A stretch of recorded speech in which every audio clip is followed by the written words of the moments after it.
To the Locked On Grizzlies podcast. Why the Grizzlies made, in my opinion, their second biggest move of the offseason before it even began on Monday. Plus, what player profiles offer them are the most value at 22 and 29 for the Grizzlies, and could it impact the potential availability and trade of current Grizzlies? We'll discuss that, plus much more on this edition of the Locked On Grizzlies podcast. Here we go.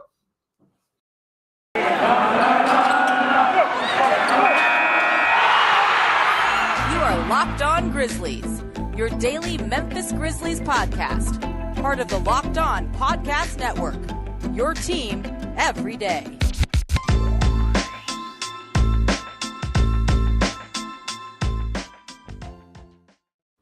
Welcome one and all to the Locked On Grizzlies podcast. My name is Shawn Coleman. Again, flying with you solo co-host to Michael Cole is enjoying some well-earned time off and vacation before the offseason gets rolling with the draft and free agency, what have you. And then he'll be pulling double duty, obviously, with commercial appeal, as well as here, co-host of Locked On Grizzlies. You can find myself at StatsSAC, DeMichael at DeMichaelC on Twitter. The show at Locked On Grizzlies, or Locked On Grizzlies, we're all over the place. And right here on YouTube, just hit that subscribe button below. My name's Shawn Coleman. I've been covering the Grizzlies now for 4 years, credentialed media member with the Grizzlies, right for them over at Grizzly Bear Blues, and your host here at Locked On Grizzlies, your Grizzlies every day. Of course, the draft is now 9 days away, so we have plenty to talk about when it comes to the NBA draft. But before we get started, I want to remind you of a new title sponsor for the Locked On Podcast Network, and this one is exciting. Bring home a slam dunk. Introducing NBA Jam Shaq Edition from Arcade 1-Up. Pre-order now to play with legends. Arcade 1-Up is the place for our authentic gaming experiences featuring licensed retro games from the golden age of arcades. Man, that sounds exciting. I know I may be showing my age here a little bit, but NBA Jam remains one of the best games I've ever played. I remember playing with friends when I was back, just in my preteens, but also playing with them as adults. NBA Jam is where it's at. So check out Arcade 1-Up. We'll have more information for you on that sponsor a bit later on in the show. So let's talk about the news of Monday. Some exciting news, though it may not seem like it. I know we always get excited when we talk about potential moves that involves players that play on the court. But the Grizzlies made another huge move on Monday, and that was signing Coach Taylor Jenkins to a multi-year extension. Now, this was something that, was expected. No, we don't talk about it that much, but it was expected coming off a year in which Taylor Jenkins was runner-up for Coach of the Year because he unexpectedly led the Grizzlies to the second-best record in the NBA. But a year after, the Grizzlies made a long-term commitment to General Manager Zach Kleiman, even though that last summer will probably be more talked about and more remembered for the Jonas Valanciunas trade and extending Jaren Jackson Jr. For the second straight offseason, the Grizzlies start it off in a spectacular way, making a long-term commitment to one of the major reasons why they are one of the best young cores in the NBA, and that is head coach Taylor Jenkins. Jenkins absolutely is worth the investment. If you remember a year ago, if you remember at the start of last year, I wanted 3 questions to be answered with flying colors. Can Ja Morant show that he can truly be the 1A or a 1B on a championship team as an all-star caliber player? He passed with flying colors, making second All-NBA. Could Jaren Jackson Jr. stay healthy and show he was some type of difference maker? Made the All-NBA first team, 5th in All-NBA Defensive Player of the Year voting. And could Taylor Jenkins show that he truly could be no longer the coach of a successful rebuild, but he could truly be the guy to lead this Grizzlies team through being a sustainable winner to a potential championship contender? The answer is yes. I know that there are some questionable times, some questionable decisions, maybe some questionable, handlings of situations from Taylor Jenkins during the playoffs. He's a young coach. It happens. Not too much to ride on when it comes to Taylor Jenkins overall in the playoffs, but when it comes to adjustments, when it comes to knowing his players, when it comes to trusting his players, and when it comes to trusting his gut, knowing what to go with when it comes to feel versus what numbers might say, Taylor Jenkins knows exactly what he needs to do far more often than not. And he knows how to utilize his players, embracing even those who may not necessarily embrace what Taylor Jenkins values. Look at the value Taylor Jenkins got this past season from Steven Adams and Brandon Clark, even though neither one of those players are a shooting threat. He was able to embrace what they did well and was able to help them recoup plenty of value in terms of their careers by how stellar they played as two-way paint presences. Those are just examples, many examples of how Taylor Jenkins embraces the strengths and embraces the overall abilities of his players and emphasizes what they're good at instead of trying to emphasize what they need to improve on. Taylor Jenkins is a player that is a coach that players love to play for because they know that Jenkins trusts them. They know that Jenkins is going to back them 100%. Loyalty is a big part of what makes Jenkins successful, along with the organization and attention to detail. Steven Adams, very honest character, someone who I don't think his intelligence is talked about enough, but a very aware student of the game. One of the first things that he noticed was the attention to the small details, the need to remain consistent on those details that may not seem that significant but carry plenty of value. That was one of the first things Steven Adams mentioned. He mentioned it before the season started. He mentioned it right around the time of the playoffs. The ability to stay consistent in all matters of preparation is one of the calling cards of Taylor Jenkins, and that's why his team is so prepared no matter who they're playing. And that's a big reason why the development part of things works for Taylor Jenkins. While Zach Kleiman does a great job, Jack Kleiman and his staff does a great job of finding the right players via the draft, Taylor Jenkins and his staff do equally as good of a job developing these talents to make more immediate impact than many may think. So once again, just like the Grizzlies did well to invest in Zach Kleiman, they did well to invest in Taylor Jenkins, because at the end of the day, and I know that we don't want to use small market. I know Zach Kleiman kind of speaks out against that viewpoint, against that title being a small market. He's discussed it in terms of attracting talent. He's discussed it in terms of the fact that it should not limit resources. The fact remains, though, is that for a market such as Memphis to be a sustainable winner and hopefully have many chances at championships in the future, they've got to have commitment both from players on the court, which they do with Ja, Jaren, and others, but they have to have just as much commitment, maybe even more so, from the minds that lead those players off the court. And the fact that Zach Kleiman and Taylor Jenkins are committed to each other, committed to the cause that they formed here in Memphis, and they're committed to the idea that what they're doing is going to work to eventually lead this team to be a championship contender and hopefully a potential championship. That is a huge, huge benefit for Memphis to make the most. It's a huge benefit. It could be the difference between Memphis being the kind of not necessarily the outlier, but different from other young teams that we've seen be successful, kind of like the Hawks. The Hawks in the 2020-2021 season made the Eastern Conference Finals. But then just this past year, they fell off quite a bit because they didn't have the same continuity in their front office and coaching staff. The continuity from the front office to the coaching staff to the roster, the fact that each level that I just mentioned enjoys working with the other two to make this Grizzlies team a long-term success, that type of commitment is what is needed to make a small market a consistent championship contender. And kudos to owner Robert Pera for making the investments in a mind when it comes to Zach Kleiman, as well as an overall motivator and voice when it comes to Taylor Jenkins.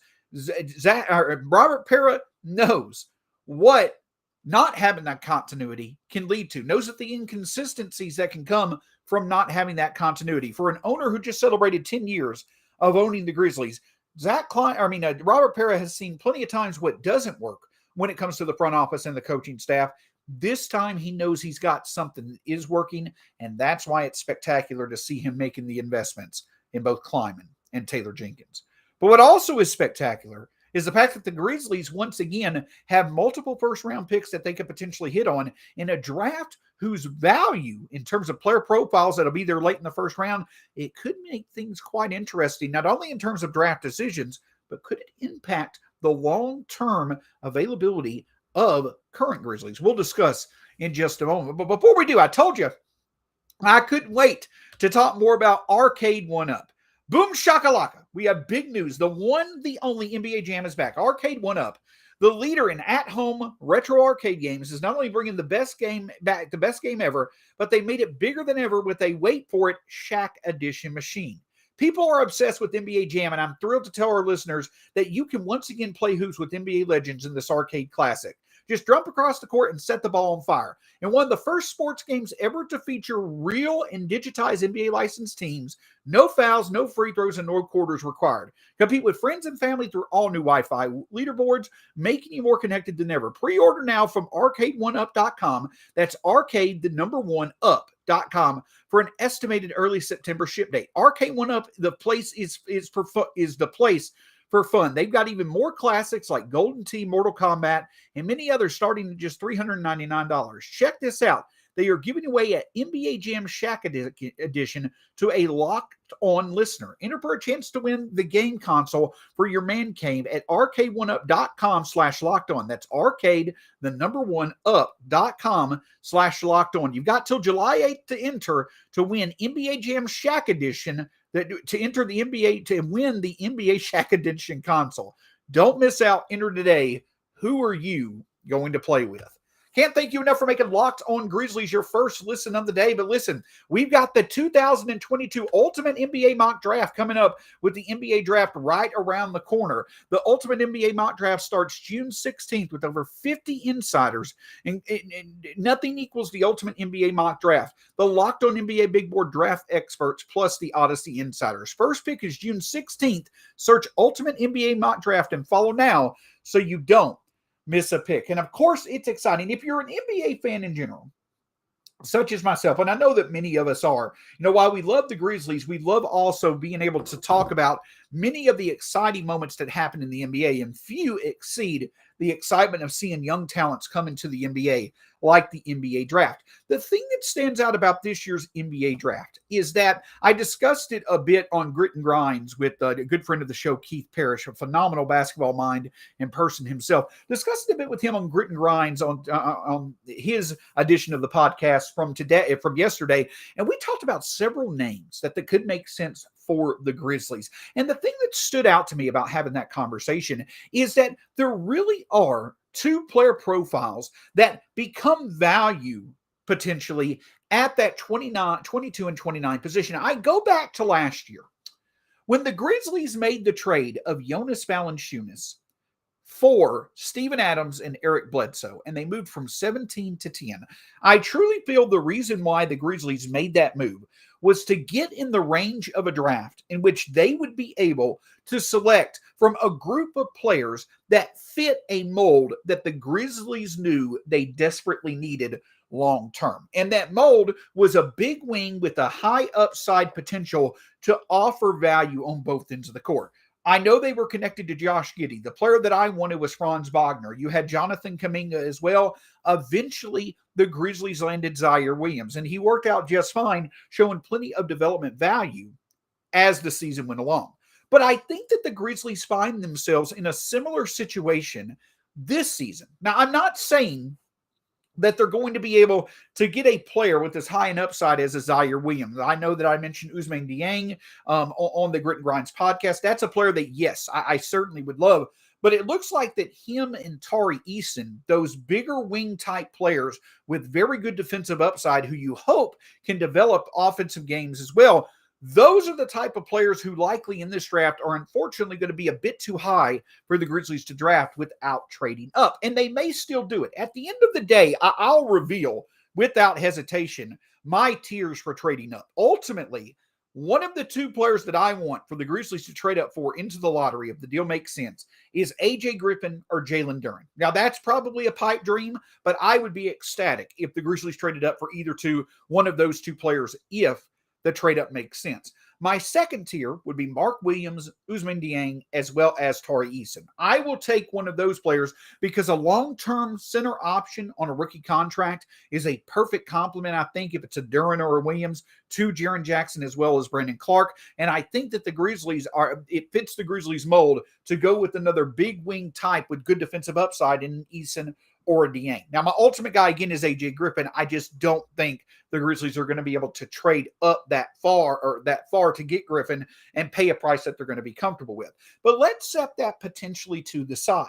There are two player profiles that I think really stand out in terms of if the Grizzlies really value potentially going to get this type of player profile, similar to last year, in which they likely were fine with one of 3, 4, 5 players. If one of those players fall to them, they're perfectly fine. I think the Grizzlies might find themselves in a similar situation based off however the draft board falls in this draft. One area where I think that there is plenty of value because of multiple options that are there are wing defenders.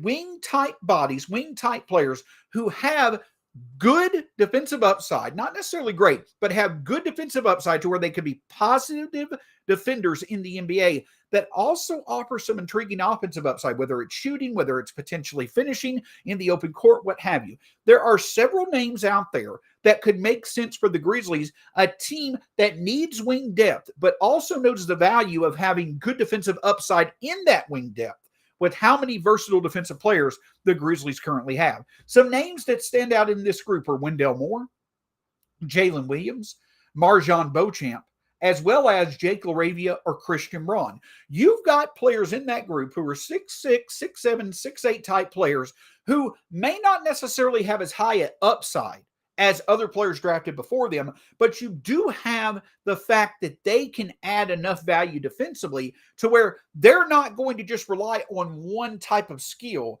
to ultimately decide how valuable they'll be in the NBA. You've got potential two-way type impact. Now, some may be better shooters than others. You're probably going to see a Christian Braun or a Wendell Moore have better shooting upside than a Beauchamp, for instance, or a LaRavia. But the overall defensive upside of a Beauchamp or a LaRavia could make them the designated pick for the Grizzlies. My point is at the end of the day, the Grizzlies know just how important, and these playoffs show just how important defensive depth, especially defensive wings who can make a difference on the perimeter in defensive assignments, how valuable those type of players are, especially if they have measurable offensive upside. And I feel that the players that I mentioned definitely fit that mold. So a defensive type wing, a wing that may not necessarily be the big wing that every team would love, but a big enough wing talent that offers good defensive upside with some good measurable offensive upside as well, whether it be shooting, finishing in the open court, what have you. There are some intriguing talents for the Grizzlies to go after, but the big key is the value is in the fact there are several options the Grizzlies could choose from if they ultimately decide to go with that player profile. The other player profile that stands out as being potentially a value type target because of the many options that are there in that 22 to 29 range is the score first combo guard, a type of talent typically that you would see a team value off the bench. Now, I've discussed potential pure point guards like a Ty Washington or a Kennedy Chandler that the Grizzlies could potentially target if they were to feel Tyus Jones walking in free agency. The best way to replace him is to get an intriguing pure point guard talent on a rookie scale contract. And that may be something the Grizzlies ultimately decide to do. But they may also, as we discussed previously with Parker Fleming, I discussed it with Parker Fleming on the Longview podcast, talked about it as well with Keith Parrish on Grit and Grinds. How much are the Grizzlies going to value if they go the guard route, how much do they value a player potentially playing alongside Ja Morant? Now, you're not going to draft a player that you hope eventually becomes a long-term, 1-2 player with Ja Morant. You've already got that in Desmond Bane. But if Bane were to need to take a seat, or if you were to go with Taylor Jenkins going with the unique lineup, what about players that could potentially play beside Ja Morant, but also have a good scoring upside to make the offense continue to click? Some players who could potentially meet that player profile. A Malachi Branham from Ohio State, perhaps Bryce McGowan's from Nebraska, Jaden Hardy with his shooting upside pedigree from high school, perhaps a Blake Wesley. There's also Dalen Terry, who potentially is a bit more of a point guard type focus when it comes to his player profile. He could be the combo guard or fit the wing as well. But the point is that if the Grizzlies decide that they want a bit more scoring punch, if they want a bit more shooting upside,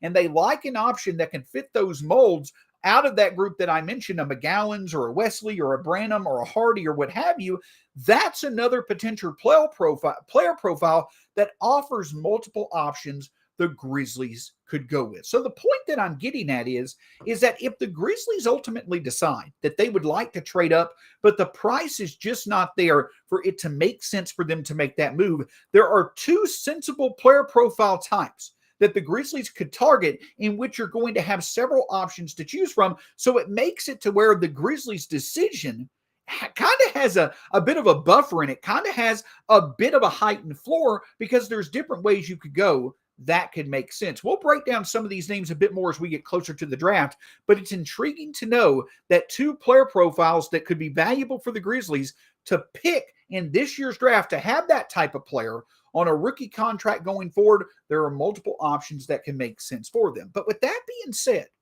with those type of player profiles potentially being good value picks for Memphis in this draft, could that potentially make a player or two that are currently Grizzlies more available than one might think in a trade elsewhere to improve the roster? We'll discuss that in just a moment. But before we do, I want to talk with you a bit more about Rock Auto.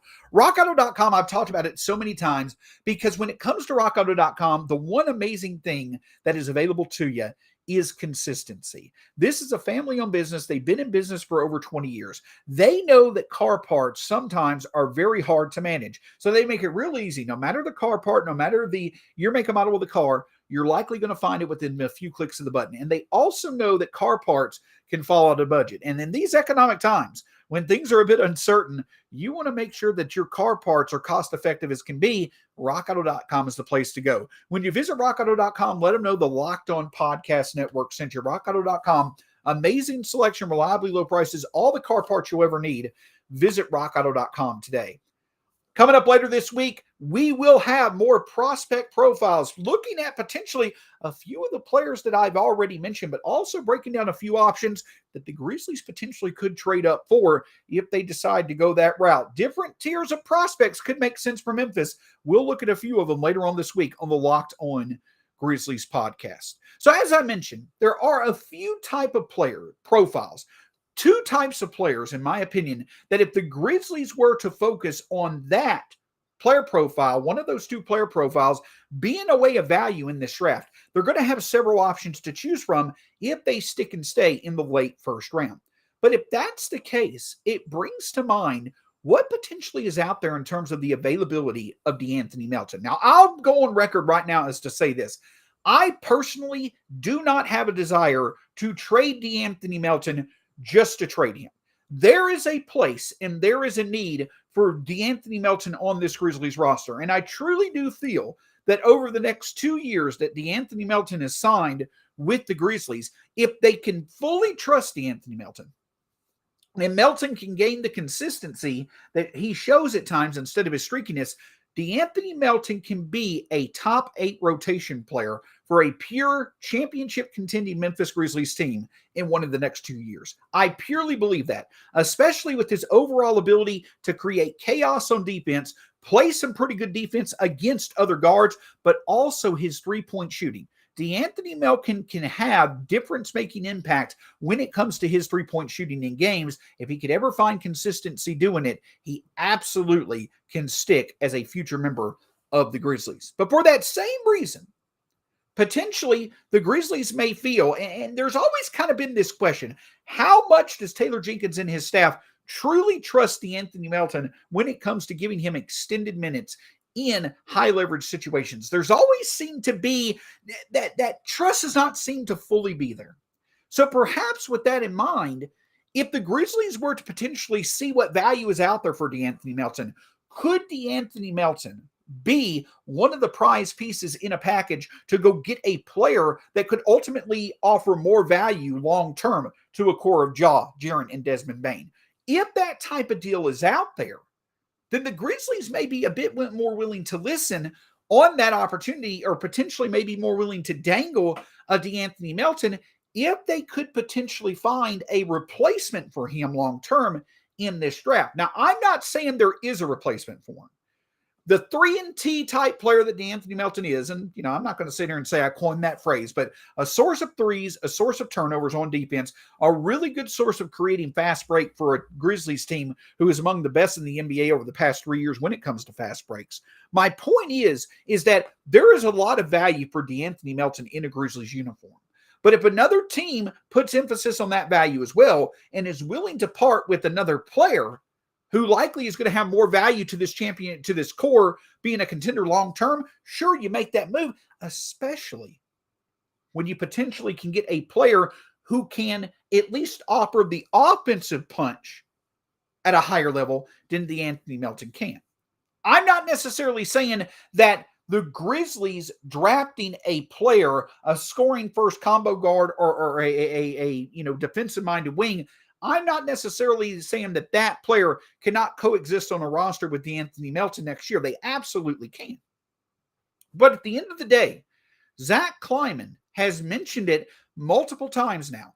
This team is ready to make the necessary moves it needs to be a championship contender as soon as next year. If you feel De'Anthony Melton is truly a rotation-type player on a championship contender, fine.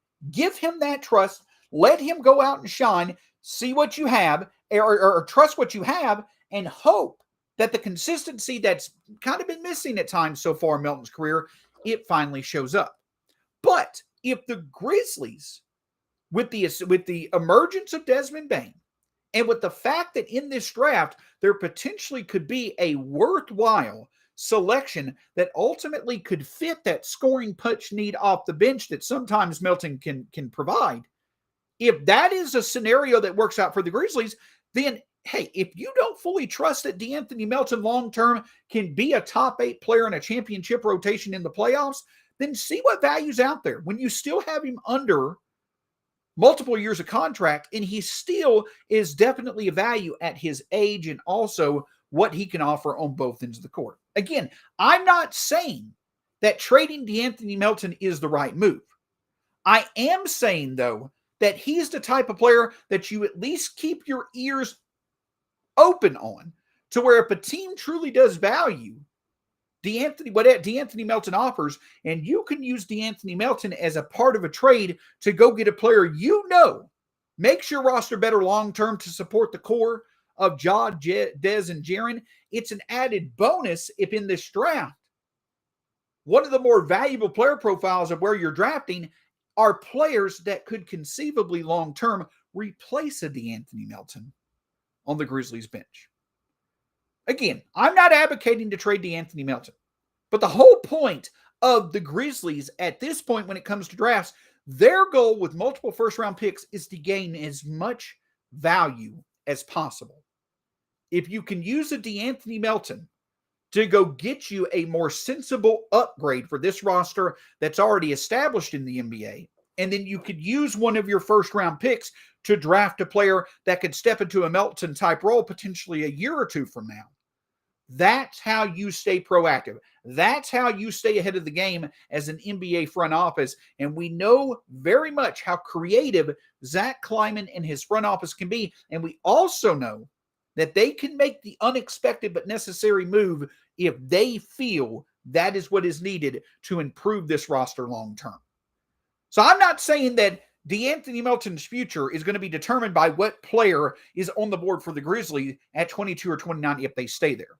But what I am saying is that the added bonus of having those type of player profiles that I mentioned in the second segment of the show, having those type of player profiles being the value picks where the Grizzlies are picking, that could give a little bit more motivation to, in the right situation, De'Anthony Melton being used as a potential trade piece to upgrade this roster. At the end of the day, I think De'Anthony Melton is still a Grizzly going into next year, and I absolutely think that that is spectacular if he could ever find consistency when it came to his offensive game. But for a team that loves to be creative, having as many options available as possible is what gives you leverage to make sure that gives you a better chance each offseason to find the best outcomes for you. And while trading De'Anthony Melton may be unlikely, there are some outcomes out there, especially with what players could be available when the Grizzlies pick. There are some scenarios out there where trading De'Anthony Melton could potentially make sense. Can't thank you enough for making the Locked On Grizzlies your first listen of the day, and can't thank you enough for always tuning in. You can find myself at StatsSAC, DeMichael Cole at DeMichael C on Twitter, the show at Locked On Grizz, and right here on YouTube. Hit that subscribe button below anytime you feel like it, because, hey, at the end of the day, that just lets us know you like the show. Make sure other who want to find the show find it as well. Until next time, my name's Shawn Coleman. We'll talk to you again soon here on the Locked On Grizzlies podcast.